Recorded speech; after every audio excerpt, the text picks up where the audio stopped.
Okay, so we're going to do this pencil and paper exercise on my iPad, see how this goes. First thing I did was I just wrote down all of the programs in sort of more conventional notation, so it's a bit easier to see what's going on. And hopefully I've done that correctly. So what I'm going to do now is just go through each one of them and think about what the behavior of the program is from the perspective of the equivalence metric that we've got in the chapter. And particularly we're interested in under what conditions does a piece of code terminate, and if it terminates, what effect does it have on the state of the program compared to the initial state. And we have to assume any possible initial state here. We're not allowed to assume anything about the values of variables at the beginning because we're trying to analyze the behavior of these programs under any circumstances. Okay, so these are the programs. Let's start with an easy one. So C is very easy, right? Because it is just skip. So it always terminates, and the whole point of skip is it doesn't actually do anything, so there's no change to the state. Okay, so that's an easy one. What about A? So A is saying while x is greater than 0, do x becomes x plus 1. So we can analyze this in two scenarios, one where x is 0 and one where x is not 0, in other words greater than 0, because this is natural numbers. So in the 0 case, if we say like, okay, x is 0 and y is something else, then the loop won't actually do anything, and the program will terminate with no change. Okay, but if x is something that's say n is greater than 0, then what happens? Well, we go into the loop and we increment n and so on, and it's still going to be greater than 0, so we're just going to keep going forever. Y is never going to change, but the loop will never terminate if the initial condition is that x is greater than 0. So in this case, we can say that this terminates, but only if the initial value of x is greater than 0, equal to 0. And if it does terminate, then it's not changing the memory, the state at all. Okay, so that's that one. What about the if here? So this is an if then else thing, so we need to be able to analyze the different cases here. So if we say one case is if x is equal to 0, which takes the then branch, then we make we increment x and we set y to 1. Then we end up after the loop, if with the x becomes x minus y, so x becomes 0, and then y becomes 0 at the end. So you can see that we've done a bunch of assignments, but the net result is that the two variables have been set to 0.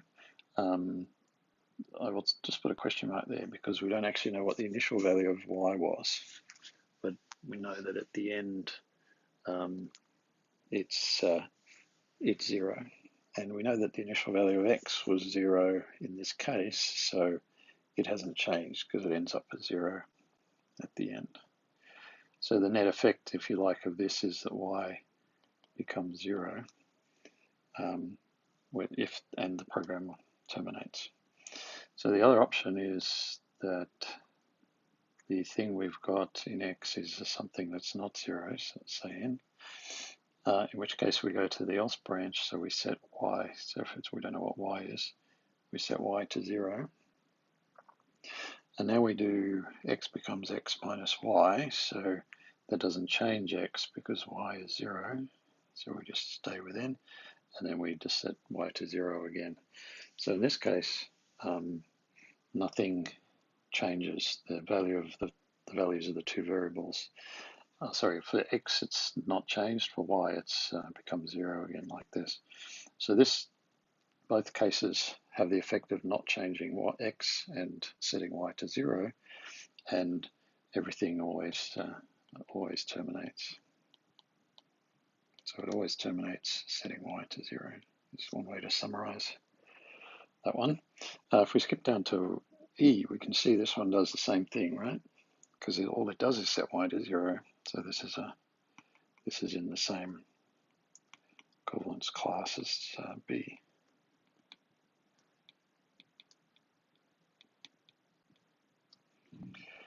Okay, what about D? So in D's case, we've got to think about what happens when x is 0 and to start with, and when it's not. So say if it's 0. So if x is 0 to start with, then the loop is not entered at all, and the loop doesn't run, so we stop. We terminate with no change. So in that sense, it's an always terminates no change in that case. But if we have something that's in x that's not 0, and then we go into the loop, now this gets a little bit tricky because we've got to think about what the effect of this x times y plus 1 is. But if you think about it, if we take a non-zero value n, multiply it by anything, and add 1, we still get something that's not 0. Right, so we don't know what it is exactly, but we know it's not 0. And essentially that's just going to keep going, because we can never, from that calculation, we can never get a 0 being produced for x, so the loop will just continue on, and it doesn't matter what y is in this case. So it won't terminate if x is not 0, but it will terminate otherwise. So it's another one of these terminates if x is 0, and in that case there is no change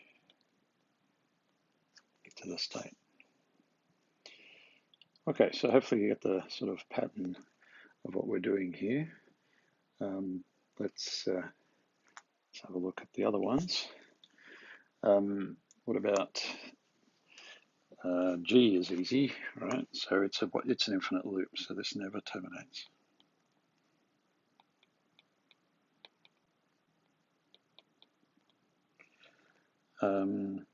What about F, say? So if we think about x and y, if x is some value n, doesn't matter what it is, then the first thing the program does is sets y to n plus 1, right? And then the loop is while x is not equal to y. So that's definitely true the first time through, because we've got n and n plus 1. So we make y x plus 1, which is still n plus 1. And hence we're in an infinite loop, because we're just going to keep going around doing that over and over again. So from this perspective,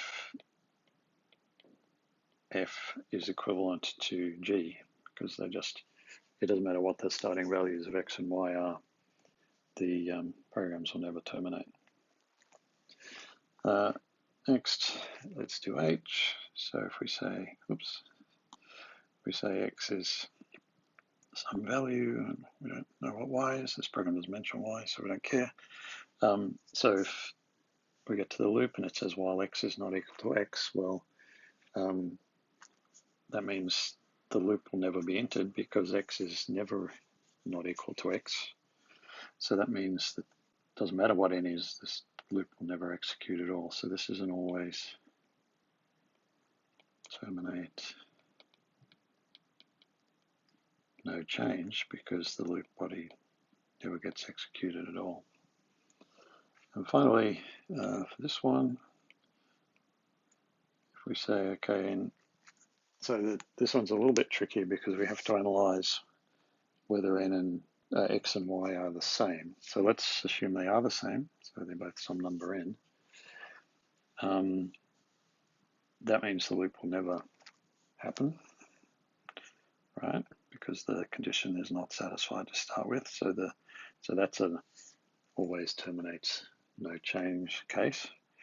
But what if we have something like m, we've got n and m that's not equal to n.